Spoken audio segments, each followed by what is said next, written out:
ಇವ್ರು ಆಲ್ರೆಡಿ ಬಂದಿದ್ದಾರೆ. ಈಗ ಅಣ್ಣ ಅದಕ್ಕೆನ ಏನೇನು ಕೇಳಿರ್ತಾರೋ ಅವ್ರ ಭಯದಲ್ಲಿ ಬಾಯಿ ಬಿಟ್ಬಿಟ್ರೆ ಕಷ್ಟ.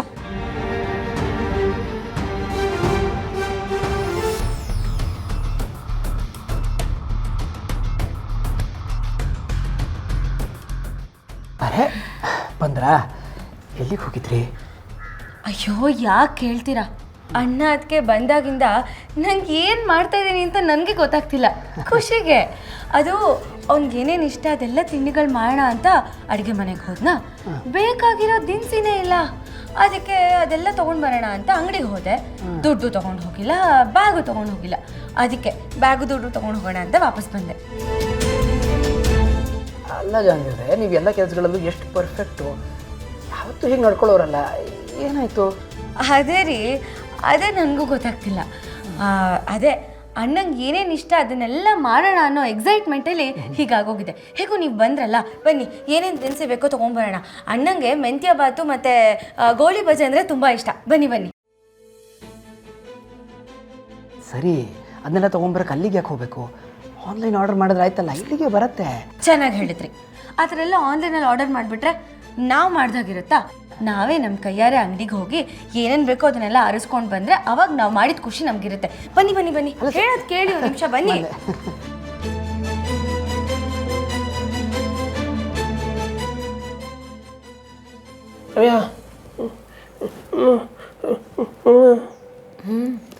ಸುಳ್ಳು ಹೇಳಿದ್ರು. ಅಲ್ಲ ವೆಂಕಿ, ಜಾನು ಅವರು ಫ್ರೆಂಡ್ ಮನೆಗೆ ಹೋಗಿದ್ದೆ ಅಂತ ಜಯಂತ್ ಅವ್ರ ಹತ್ರ ಹೇಳ್ಬೋದಿತ್ತು ತಾನೇ. ಅದನ್ನು ಬಿಟ್ಟು ಮಾರ್ಕೆಟ್ಗೆ ಹೋಗಿದ್ದೆ, ದಿನಸಿ ತರಕ್ಕೆ ಹೋಗಿದ್ದೆ ಅಂತ ಯಾಕೆ ಸುಳ್ಳು ಹೇಳಿದ್ರು ಅಂತ. ಅಲ್ಲ, ಫ್ರೆಂಡ್ ಮನೆಗೆ ಹೋಗ್ತೀನಿ ಅಂದರೆ ಜಯಂತ್ ಅವ್ರು ಏನಾದರೂ ಬೇಡ ಅಂತಾರ?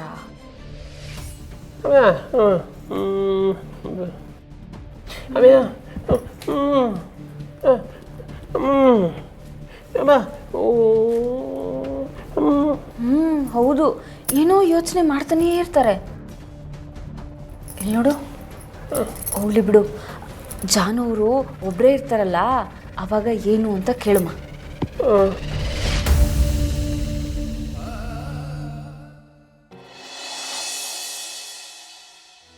ಅಣ್ಣ, ಮೆಂತ್ಯ ಬಾತು ಇಷ್ಟ ಆಯ್ತಾ?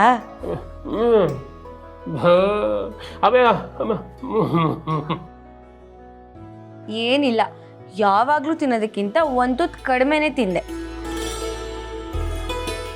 ಹಂಗೇನಿಲ್ಲ ಬಿಡವ, ನಾವು ವೆಂಕಿ ಊಟದ ಬಿಸಿದಾಗ ನಾಚ್ಕೊಳ್ಳೋವನಲ್ಲ, ಹೊಟ್ಟೆ ತುಂಬ ಊಟ ಮಾಡ್ತಾನೆ. ಓ ನೋಡಿ ಜಾನು ಅವರೇ, ಅಳಿಯನ್ನ ವಹಿಸ್ಕೊಂಡ್ಬರ್ತಾ ಇರೋದು.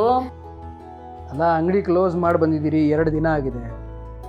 ಹೀಗೆ ಮಾಡಿದ್ರೆ ಬಿಸ್ನೆಸ್ ಲಾಸ್ ಆಗಲ್ಲ? ಹೌದು ಜಯಂತ್ ಅವರೇ, ನಮಗೂ ಅದೇ ಯೋಚನೆ. ಹೊಸ ಅಂಗಡಿ ಅಲ್ವಾ, ಬೇರೆಯವ್ರನ್ನ ನಂಬಿ ಬಿಟ್ಟು ಬರೋಕ್ಕೂ ಆಗೋಕ್ಕಿಲ್ಲ. ಆದರೂ ಈಗ ಹೊಸ ಅಂಗಡಿಗಿಂತ ಅವನ ಕಣ್ಣಿನ ಆಪ್ರೇಷನ್ನೇ ಮುಖ್ಯ ಅಲ್ವೇ? ಅದಕ್ಕೆ ಇದನ್ನೆಲ್ಲ ಒಂದೇ ಸತಿ ಮುಗಿಸ್ಬಿಟ್ಟು ಆಮೇಲೆ ಅಂಗಡಿನ ತೆಗಿಮ ಅಂತ. ಇನ್ನೇನು ಒಂದಿನ ಅಲ್ವೇ, ಡಾಕ್ಟ್ರಿಗೆ ಇನ್ನೊಂದ್ಸಲ ತೋರಿಸ್ಬಿಟ್ಟು ನಾವು ಹೊರಟ್ಬಿಡ್ತೀವಿ.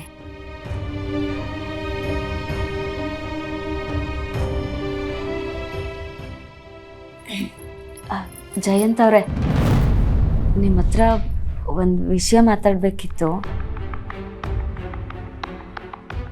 ಏನು ವಿಷಯ? ಅದೇ ವೆಂಕಿ ಅಮ್ಮನ್ನ ಹುಡ್ಕೋದಕ್ಕೆ ನೀವು ಸಹಾಯ ಮಾಡ್ತೀನಿ ಅಂತ ಹೇಳಿದ್ರಿ ಅಲ್ವೇ, ಅದ್ರ ಬಗ್ಗೆ ಮಾತಾಡೋಣ ಅಂತ. ಅದು ಕೆಲಸದ ವಿಷಯದಲ್ಲಿ ಸ್ವಲ್ಪ ಬ್ಯುಸಿ ಆಗಿಬಿಟ್ಟಿದ್ದೆ, ಹಾಗಾಗಿ ಇದ್ರ ಬಗ್ಗೆ ಗಮನ ಕೊಡೋಕ್ಕಾಗಿರಲಿಲ್ಲ. ಒಂದು ಕೆಲಸ ಮಾಡೋಣ, ಈಗ ಕೆಲವು ವಿಷಯಗಳನ್ನು ಕ್ಲಿಯರ್ ಮಾಡ್ಕೊಂಬಿಡೋಣ. ವೆಂಕಿಯವರೇ, ನಿಮ್ಮ ತಾಯಿ ಬಗ್ಗೆ ನಿಮಗೆ ಏನು ಮಾಹಿತಿ ಇದೆ? ಅವರು ನೋಡೋದಕ್ಕೆ ಹೇಗಿದ್ದಾರೆ?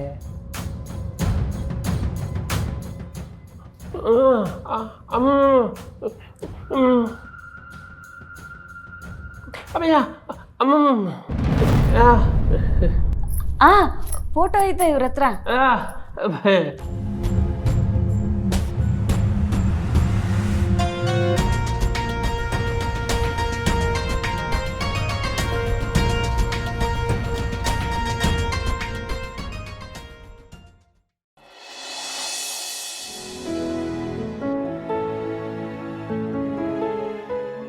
ಸಿಂಚನಾ, ಸಿಂಚನಾ ಬಂದೆ.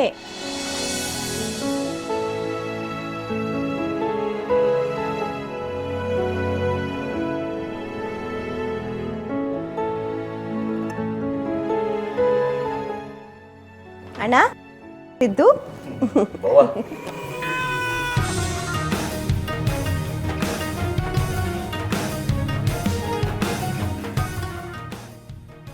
ಮೇಡಮ್ರೆ ನಾನು ಹೋಗಿ ಇದನ್ನೆಲ್ಲ ತೊಗೊಂಬಂದ್ಬಿಡ್ತೀನಿ. ಲೈ ಸಿದ್ದೇಗೌಡ, ನೀನು ಯಾಕಲ ಓದಿಯೇ? ಆನ್ಲೈನಲ್ಲಿ ಬುಕ್ ಮಾಡಲ, ಅವರೇ ಮನೆ ತಕ್ಕ ತಂದು ಕೊಡ್ತಾರೆ. ಅಣ್ಣ ಆನ್ಲೈನ್ ಯಾವಾಗ ಆಫ್ಲೈನ್ ಆಯ್ತದಂತ ಯಾರೂ ಹೇಳೋದಕ್ಕಾಗೋದಿಲ್ಲ. ಅದಕ್ಕೆ ನಾವೇ ಹೋಗಿ ತೊಗೊಂಬಂದ್ಬಿಟ್ರೆ ಒಂದು ನೆಮ್ಮದಿ ಇರ್ತದೆ. ಅದು ಅಲ್ಲದೆ ಕೂತ್ಕಡೆನೇ ಎಲ್ಲ ಕೆಲಸ ಮಾಡಿಸ್ಕೊಂಡ್ರೆ ದೇಹನ ದಂಡ್ಸೋದು ಯಾವಾಗ? ಕೂತ್ಕಡೆ ಕೂತಿರೋದಕ್ಕೆ ಅಲ್ವೇ ಕಾಯಿಲೆಗಳು ನಮ್ಮ ದೇಹನ ಮನೆ ಮಾಡ್ಕೊಳ್ಳೋದು. ನೋಡಿದ್ಯಾ ಅಣ್ಣ ನಮ್ಮ ಸಿದ್ದು ಜೀವನದ ಬಗ್ಗೆ ಎಷ್ಟು ಚೆನ್ನಾಗಿ ಪಾಠ ಮಾಡ್ತಿದ್ದಾನೆ ಅಂತ. ಮತ್ತೆ ನಮ್ಮ ಭಾವನವ್ರ ಜೊತೆ ಇದ್ಮೇಲೆ ಅಷ್ಟು ಕಲಿದಿದ್ರದೇ. ಅಯ್ಯಯ್ಯೋ, ನಾನು ಅವ್ರಿಗೇನು ಹೇಳ್ಕೊಡ್ತಿಲ್ಲ. ಒಂದಷ್ಟು ವಿಷಯ ಅವರಿಂದಾನೇ ನಾನು ಕಲಿತಿದ್ದೀನಿ. ಆದರೂ ಮೇಡಮ್ರೆ, ನೀವು ನನ್ನ ಜೀವನಕ್ಕೆ ಬಂದಾದ್ಮೇಲೆ ನನಗೆ ಜೀವನ ಅಂದರೆ ಏನು ಅಂತ ಅರ್ಥ ಆಗಿದ್ದು. ಸರಿ, ಮಾತಾಡ್ತಿದ್ರೆ ಮಾತಾಡ್ತಾನೆ ಇರ್ತೀವಿ. ನಾನು ಹೋಗಿ ತೊಗೊಂಬಂದ್ಬಿಡ್ತೀನಿ. ಏಯ್ ನಿಂತ್ಕೊಳ್ಳೋ, ನೀನೇನು ತರೋ ಅವಶ್ಯಕತೆ ಇಲ್ಲ. ಆ ಚೀಟಿ ಕೊಡು, ನಾನೇ ತರಿಸ್ತೀನಿ.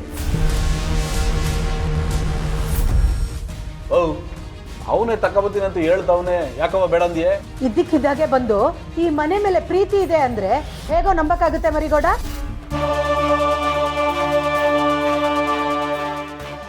ಇವತ್ತು ಅವನಿಗೆ ಮನೆಯವರೆಲ್ಲ ನೆನಪಾಗ್ಬಿಟ್ರಾ? ಈ ಮನೆ ಬಿಟ್ಟು ಹೋಗುವಾಗ ಅವನಿಗೆ ನಾವ್ಯಾರೂ ನೆನಪಾಗ್ಲಿಲ್ವಾ? ಮನೆ ಬಿಟ್ಟು ಹೋಗ್ಬೇಡ್ವು ಅಂತ ನಾನು ಎಷ್ಟು ಬೇಡ್ಕೊಂಡೆ. ಅವತ್ತು ನನ್ನ ಮಾತಿಗೆ ಬೆಲೆ ಕೊಡದೆ ಹೆಂಡತಿ ಸೆರಗಿಡ್ಕೊಂಡು ಹೋಗ್ಬಿಟ್ಟ. ಈಗ ಯಾಕೆ ಅವ್ನು ನಮ್ಮನೆ ವಿಷಯಕ್ಕೆ ತಲೆ ಹಾಕಬೇಕು? ನೋಡು, ಏನೇ ಸಮಸ್ಯೆ ಬಂದರೂ ನಾವು ನೋಡ್ಕೊಳ್ಳೋಣ. ಅವನ ಹೆಂಡತಿ ಈ ವಿಷಯದಲ್ಲಿ ತಲೆ ಹಾಕದೇ ಇದ್ರೆ ಒಳ್ಳೇದು. ಅಮ್ಮ, ಸಿದ್ದುನ ಎಲ್ಲ ಮರೆತು ಈ ಮನೆಗೆ ಬಂದಿರುವಾಗ ಯಾಕಮ್ಮ ಏನೇನೋ ಮಾತಾಡ್ತೀಯಾ? ನೋಡು, ಅವ್ನು ಇಷ್ಟೆಲ್ಲ ಮಾಡ್ತಿರೋದು ಯಾರಿಗೋಸ್ಕರ? ನಮಗೋಸ್ಕರ ತಾನೇ. ಏಯ್ ಸಿಂಚು, ನೀನು ಹೀಗೆಲ್ಲ ಹೇಳಿದೆ ಅಂತ ನಾನು ನಂಬಿಡ್ತೀನಿ ಅನ್ಕೊಂಡ್ಬಿಟ್ಟಿದ್ಯಾ? ಆವತ್ತು ನಾನು ಅವ್ನ ಮನೆಗೆ ಹೋಗಿ ಕರೆದಾಗ ಅವ್ನು ಯಾಕೆ ಬರಲಿಲ್ಲ ಅಂತ ಕೇಳು. ಅಬ್ಬಾ, ಅವತ್ತಿನ ಪರಿಸ್ಥಿತಿನೇ ಬೇರೆ ಇತ್ತು, ಇವತ್ತಿನ ಪರಿಸ್ಥಿತಿನೇ ಬೇರೆ ಇದೆ. ದಯವಿಟ್ಟು ಅರ್ಥ ಮಾಡ್ಕೋ. ಅರ್ಥ ಮಾಡ್ಕೊಳಕ್ಕೆ ಏನೋ ಇದೆ. ಹೊರಗಡೆ ಹೋಗಿ ಬದುಕಕ್ಕಾಗಲಿಲ್ಲ, ಅದಕ್ಕೆ ಸೋತ್ಬಿಟ್ಟು ಒಳಗೆ ಬಂದಿದೀಯಾ ಅಷ್ಟೇ. ಓ, ನೀನು ಇಲ್ಲೇ ಕಣವ ಅವನ್ನ ತಪ್ಪು ತಿಳ್ಕೊಂಡಿರೋದು. ಹಾಂ, ನಮ್ಮ ಮನೆ ಒಳಗೆ ಏನೇನು ನಡೀತದೆ ಅಂತ ಗೊತ್ತಿಲ್ಲದೆ ಹಿಂಗೆಲ್ಲ ಮಾತಾಡ್ತಾ ಇದೆಯೇ?